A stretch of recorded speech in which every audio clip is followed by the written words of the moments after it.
Good morning student. मैं सुनील सैनी आप सभी का अपने YouTube चैनल पर हार्दिक स्वागत करता हूं।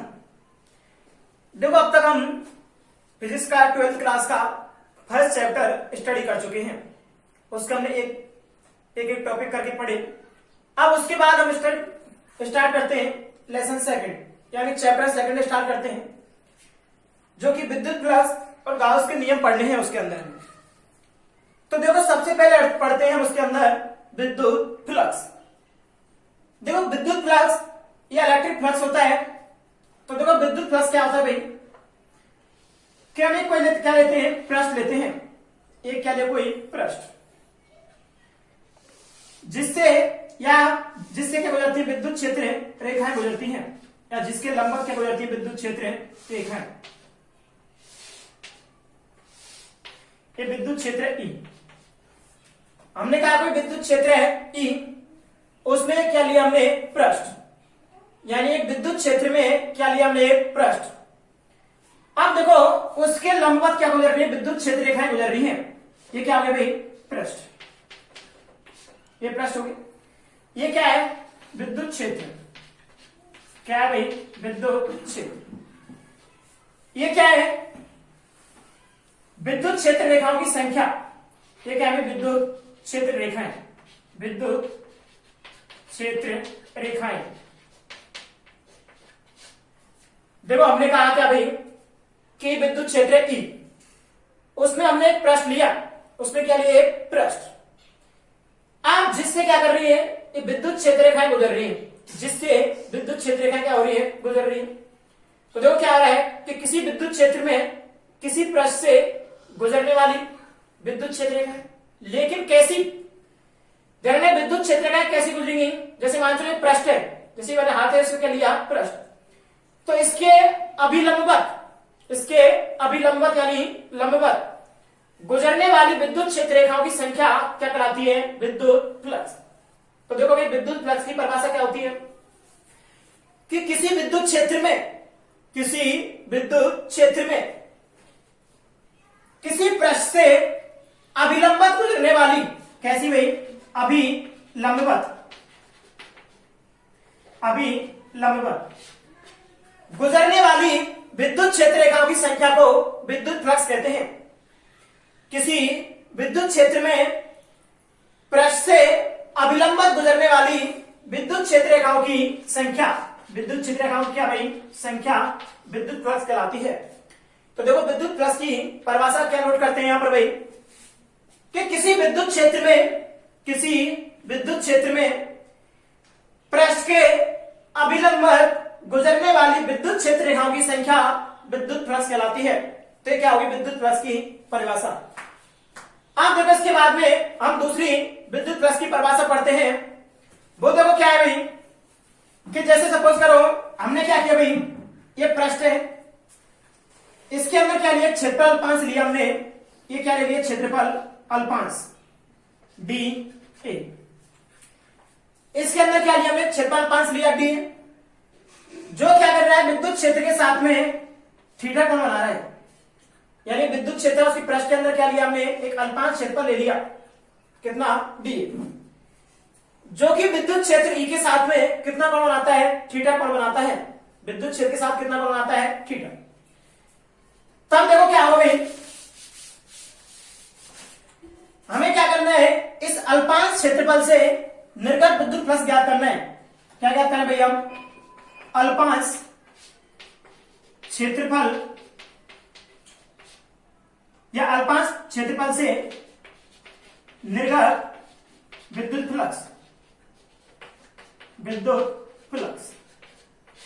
हम क्या कर रहे हैं, अल्पांश क्षेत्रफल से निर्गत विद्युत फ्लक्स ज्ञात कर रहे हैं। ये अल्पांश क्षेत्रफल है। देखो, अल्पांश क्षेत्रफल को किससे व्यक्त करते हैं, डी फाई से।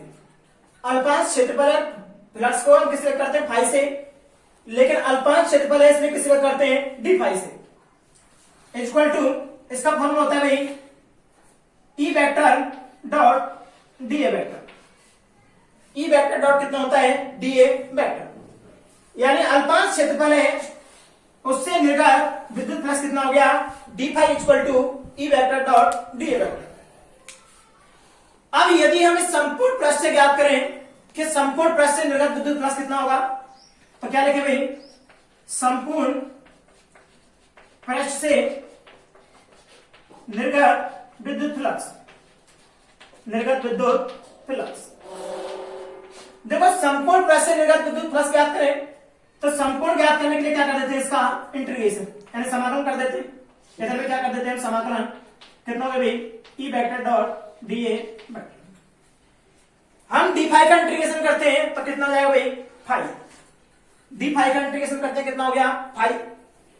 आगे equal to integration E vector dot कितना है, डी ए वेक्टर, तो ई वेक्टर को निकाल लेते हैं भाई इसके अंदर से बाहर, ई वेक्टर को बाहर निकाल लेंगे, इंटीग्रेशन कितना हो गया, डी।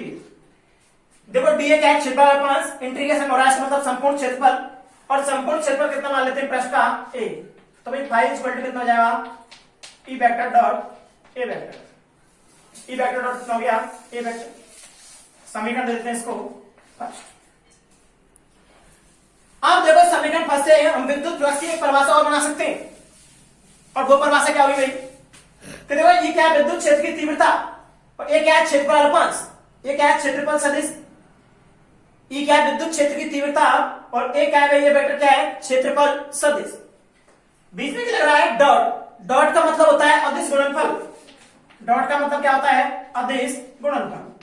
11th क्लास में पढ़ा है हमने अदिश गुणनफल। तो देखो विद्युत फ्लक्स की दूसरी परिभाषा क्या होगी भाई, विद्युत क्षेत्र की तीव्रता ई वेक्टर तथा क्षेत्रफल सदिश ए वेक्टर के अदिश गुणनफल को विद्युत फ्लक्स कहते हैं। हमने कहा विद्युत क्षेत्र की तीव्रता तथा क्षेत्रफल सदिश के अदिश गुणनफल को क्या कहते हैं, विद्युत फ्लक्स कहते हैं। तो ये होगी विद्युत फ्लक्स की सेकंड परिभाषा, क्या भाई, कि विद्युत क्षेत्र की तीव्रता तथा क्षेत्रफल सदिश के अदिश गुणनफल को विद्युत फ्लक्स कहते हैं। तो ये होगी मेरे पास विद्युत फ्लक्स की डेफिनेशन।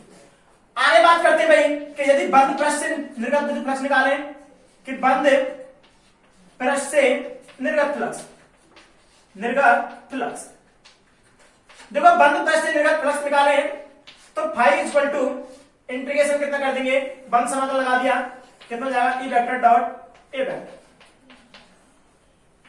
बंद पृष्ठ निकल गया। अब देखो यदि हम क्या करते हैं, यहां पर भाई डॉट को हटाते हैं समीकरण एक से, तो डॉट को हटाते क्या आता है, कॉस थीटा।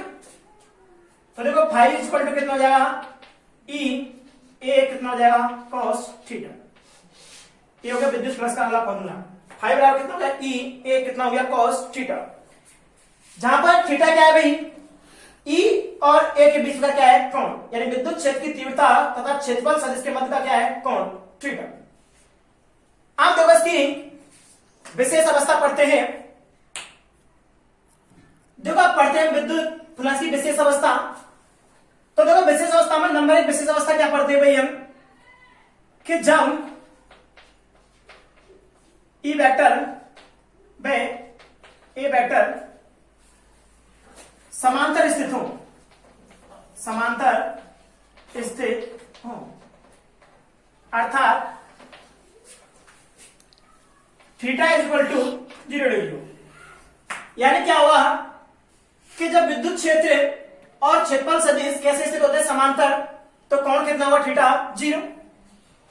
तब हम विद्युत फ्लक्स ज्ञात करें तो हमने समीकरण 2 दिया था भी, कि समीकरण 2 से, समीकरण 2 क्या था, phi equal to E A cos theta, कितना था, ई ए कॉस थीटा।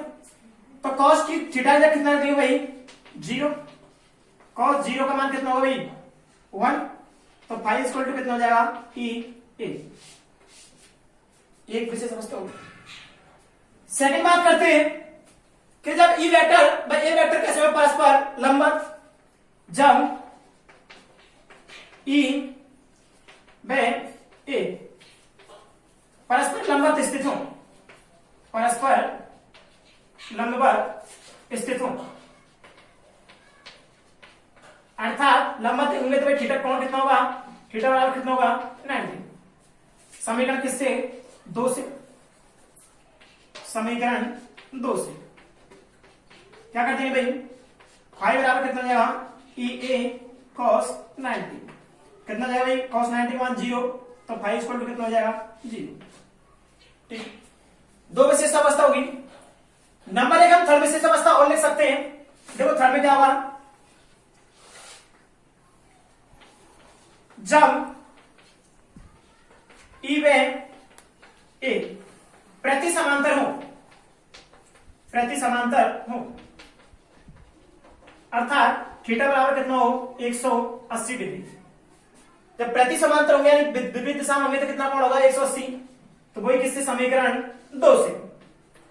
देखो समीकरण 2 से क्या आ जाएगा भाई, फाई बराबर कितना होगा ई ए कॉस 180 और कॉस 180 का मान कितना होता है -1। तो फाई इक्वल टू कितना हो जाएगा माइनस के ई ए। ये पढ़ी हमने विशेष अवस्था किसकी, विद्युत फ्लक्स की। देखो विशेष अवस्थाओं के बाद में हम कुछ स्पेशल पॉइंट पढ़ते हैं कि विद्युत फ्लक्स के बारे में कुछ बातें याद रखनी है। मेरे को क्या क्या याद रखनी है भाई, तो देखो नंबर 1 या पॉइंट याद रखते हैं क्या भाई, कि विद्युत फ्लक्स एक अदिश राशि है। विद्युत फ्लक्स एक कैसी राशि है भाई, अदिश राशि है। देखो कई बार रीजन भी पूछा जाता है कि विद्युत फ्लक्स एक अदिश राशि है, क्यों या कैसे। तो देखो क्या करते हैं भाई, हम जानते हैं विद्युत फ्लक्स का फॉर्मूला फाई बराबर कितना होता है ई वेक्टर डॉट ए वेक्टर, यानी इसे विद्युत क्षेत्र की तीव्रता तथा क्षेत्रफल सदिश के अदिश गुणनफल से प्राप्त किया जाता है। विद्युत फ्लक्स को विद्युत क्षेत्र की तीव्रता तथा क्षेत्रफल सदिश के अदिश गुणनफल से प्राप्त किया जाता है, इसलिए कैसी राशि है, अदिश राशि है। अब सेकंड पढ़ते हैं इसके मात्रक। सेकंड क्या पढ़ते हैं इसके मात्रक।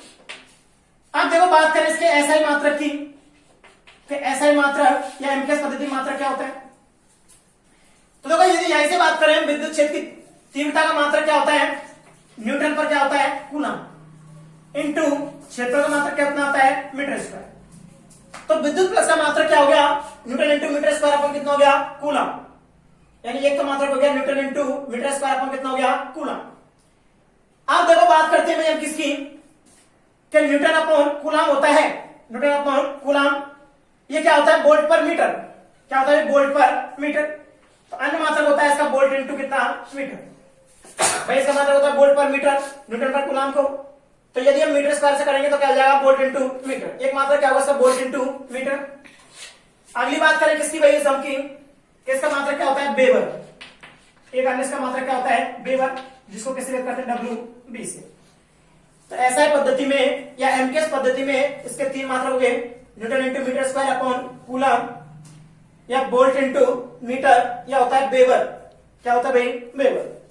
अब बात करते हैं भाई इसकी सीजीएस पद्धति की, कि सीजीएस पद्धति में मात्रक क्या होगा। तो देखो सीजीएस पद्धति में न्यूटन की जगह क्या होता है भाई डाइन, न्यूटन की जगह क्या होता है डाइन इंटू मीटर स्क्वायर कितना हो जाएगा सेंटीमीटर स्क्वायर अपन कूलम देख के हो जाएगा स्टेट कूलम।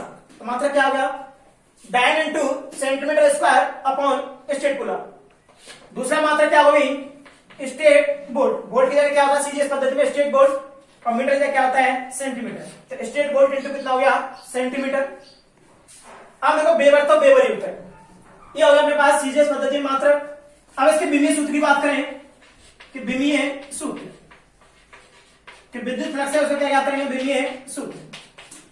अब देखो विमीय सूत्र की बात करें तो देखो बल का विमीय सूत्र कितना होता है भाई m1 L1 T-2 metre square कितना हो जाएगा L2 अपॉन आवेश कूलम में इसका कितनी होती है भाई A1 T1, यानी बल का विमीय सूत्र होता है m1 L1 T-2 metre square कितना हो गया L2 आवेश का कितना हो गया कूलम कितना हो गया A1 T1।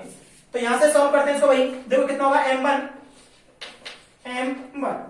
कितना होगा L1 L2 कितना जाएगा L3।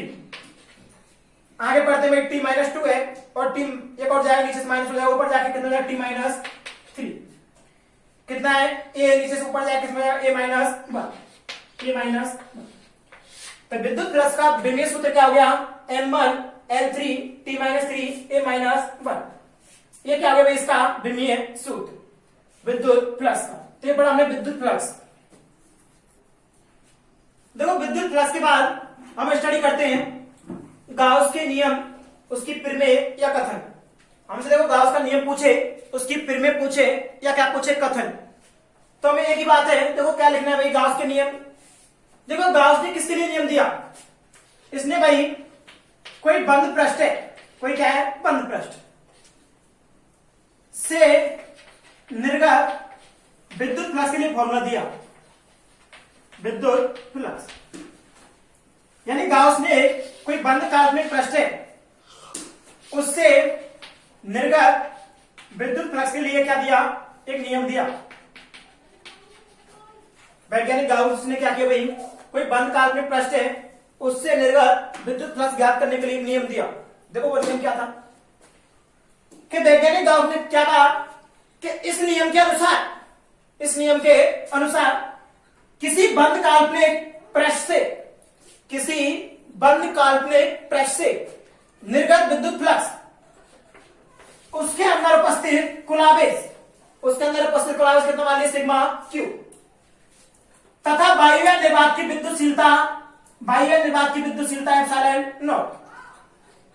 गाउस ने क्या कहा कि इस नियम के अनुसार किसी बंद काल्पनिक पृष्ठ से निर्गत विद्युत फ्लक्स क्या हो गया फाई उसके अंदर उपस्थित कुल आवेश तथा बाह्य निर्वात की विद्युतशीलता के अनुपात के बराबर होता है, उसे क्या कहते हैं, गाउस का नियम प्रमेय या कथन कहते हैं।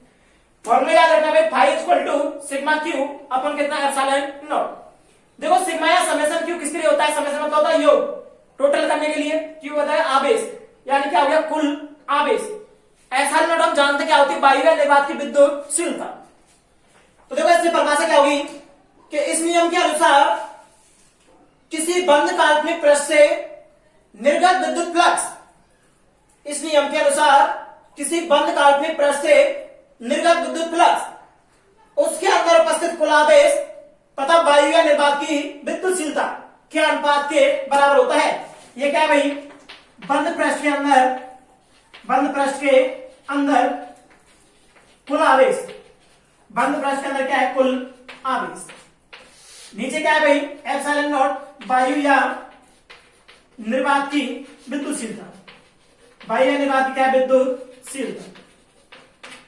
तो देखो बंद पृष्ठ के अंदर उपस्थित कुल आवेश और बाह्य निर्वात की विद्युतशीलता के अनुपात को क्या कहते हैं हम, गाउस का नियम प्रमेय या कथन कहते हैं। अब तक हमने पढ़ा भाई गाउस के नियम से कि फॉर्मूला क्या है विद्युत फ्लक्स का, phi is equal to sigma q upon epsilon naught. देखो इससे पहले पढ़ा था हमने कि कोई बंद पृष्ठ है, बंद पृष्ठ से निर्गत विद्युत फ्लक्स। इससे पहले हमने फॉर्मूला पढ़ा भी कि बंद पृष्ठ से निर्गत फ्लक्स का फॉर्मूला क्या था, फाई इज इक्वल टू बंद इंटीग्रेशन ई वेक्टर डॉट कितना था डी ए वेक्टर। ये फॉर्मूला पढ़ा भी, विद्युत फ्लक्स की परिभाषा पढ़ी तब हमने। यदि इसको हम समीकरण 1 दें, इसको समीकरण कितना दें 2, यदि हम समीकरण 1 और 2 की तुलना करें, क्या करें भाई, समीकरण 1 में 2 से या समीकरण 1 और 2 की तुलना करें तो देखो क्या आ जाएगा, बंद integration E vector dot d A vector equal to कितना हो जाएगा sigma q upon epsilon naught. ये फॉर्मूला है समीकरण 3। इसे क्या कहते हैं, गणितीय रूप, गणितीय रूप, इसे गाउस के नियम का गणितीय रूप कहते हैं। तो देखो एक नंबर में क्वेश्चन पूछा जाता है यहाँ पर कि गाउस के नियम का गणितीय रूप लिखिए। एक नंबर क्वेश्चन क्या होता है यहाँ पर कि गाउस के नियम का गणितीय रूप लिखिए। तो गाउस के नियम का गणितीय रूप क्या है भाई, बंद integration E vector dot d A vector equal to sigma q upon epsilon naught. ये होता है गाउस के नियम का गणितीय रूप। देखो इसके आगे पढ़ते हैं भाई कि गाउस के नियम की निर्भरता, कि गाउस का नियम किन किन कारकों पर निर्भर करता है और किन किन कारकों पर निर्भर नहीं करता है। तो देखो भाई निर्भरता देखते हैं सबसे पहले कि गाउस का नियम क्या था, phi equal to sigma q upon epsilon not.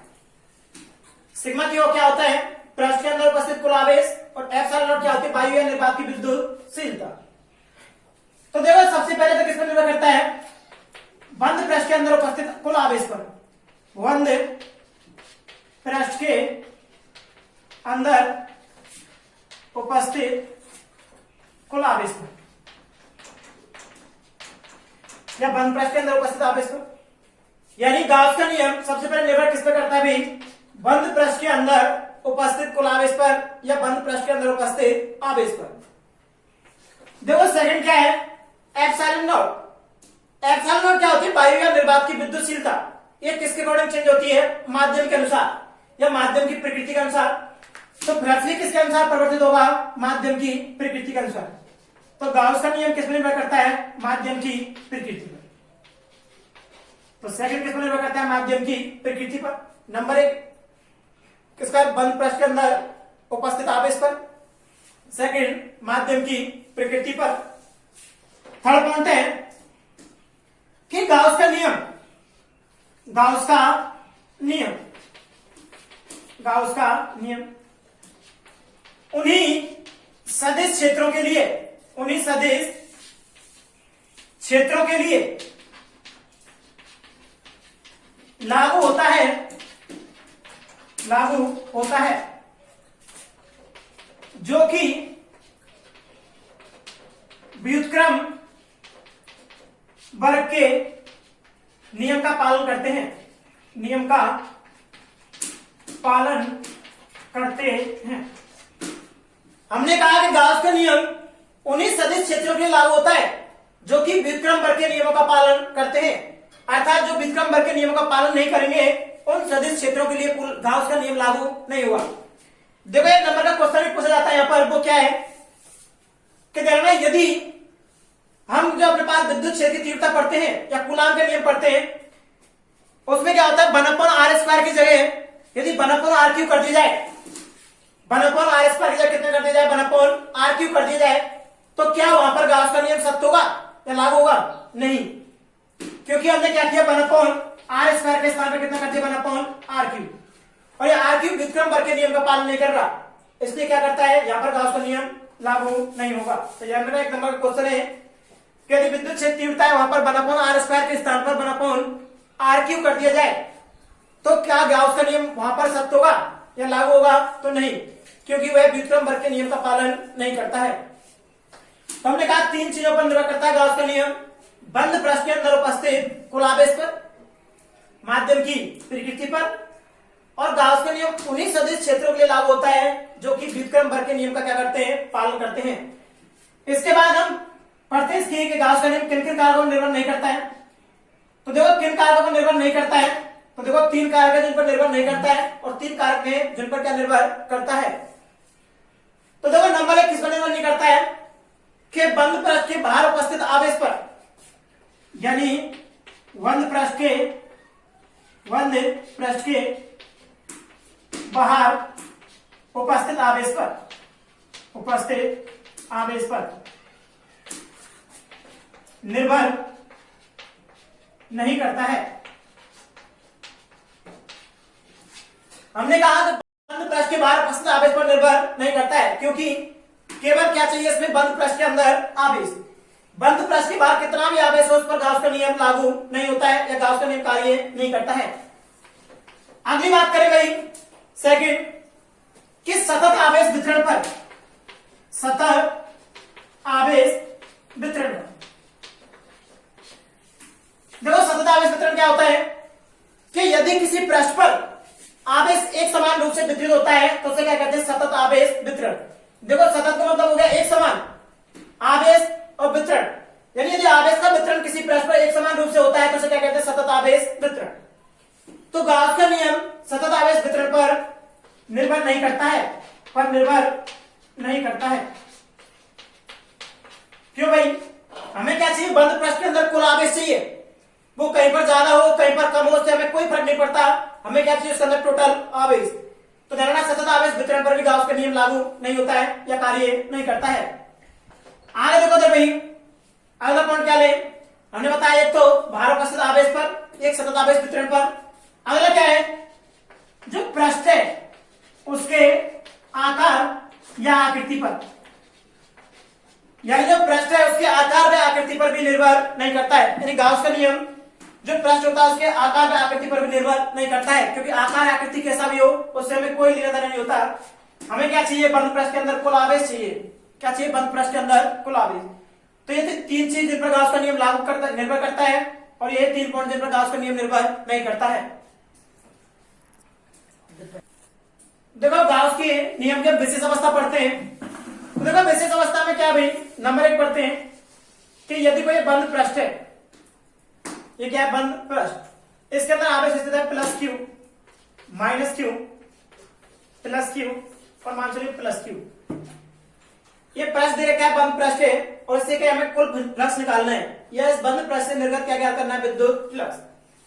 तो इस बंद पृष्ठ से निर्गत विद्युत फ्लक्स बात करें फाई की, तो भाई गाउस के नियम से फॉर्मूला क्या होता है, sigma q upon epsilon naught.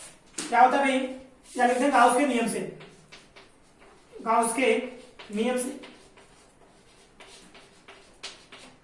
देखो गाउस के नियम से क्या होगा, phi is equal to summation Q upon epsilon naught. Summation Q की बात करें तो देखो कितना होगा, plus Q minus Q plus Q plus Q अपन कितना हो गया, एप्सिलॉन नॉट। ये तो क्यू कैंसिल हो गए, क्यू और क्यू कितना होगा, प्लस 2q। तो फाई इज इक्वल टू कितना हो जाएगा, 2q अपॉन एप्सिलॉन नॉट। ये क्या होगा, इस बंद पृष्ठ से निर्गत विद्युत फ्लक्स। अब बात करें यदि क्या कि कोई पृष्ठ है, उसके अंदर विद्युत द्विध्रुव रखे हुए, क्या रखे हैं, विद्युत द्विध्रुव। ये क्वेश्चन बहुत ज्यादातर पूछा जाता है। देखो विद्युत द्विध्रुव पहले पढ़ चुके हैं, उसमें क्या होता है, एक बार माइनस आवेश होता है और क्या होता है, प्लस क्यू। ऐसे ही माइनस क्यू, इधर क्या होता है, प्लस क्यू। यहां पर माइनस क्यू माने तो यहां पर क्या होगा, प्लस क्यू। यानी विद्युत द्विध्रुव में परिणामी आवेश कितना होता है, 0। तो देखो उससे निर्गत विद्युत प्लस फाई बराबर कितना होगा भाई, 0। सिग्मा क्यू अपन कितना होगा, एप्सिलॉन नॉट। सिग्मा क्यू अपन बराबर कितना होगा, 0। तो फाई बराबर कितना हो जाएगा, 0। तो कोई भी बंद पृष्ठ है जिसके अंदर विद्युत द्विध्रुव रखा हुआ है, तो उससे निर्गत विद्युत फ्लक्स कितना होता है, 0। तो क्वेश्चन ध्यान रखना, वैसे भी पूछ लेता है ज्यादातर। देखो क्या होता है कि यदि कोई पृष्ठ है उसके अंदर विद्युत द्विध्रुव रखा हुआ है, तो उससे निर्गत विद्युत फ्लक्स कितना होता है, 0, क्योंकि उसके अंदर परिणामी आवेश कितना होता है, 0। अब बात करें भाई थर्ड पॉइंट की, कि यदि एक घन लेते हैं, यदि क्या लेते हैं, घन।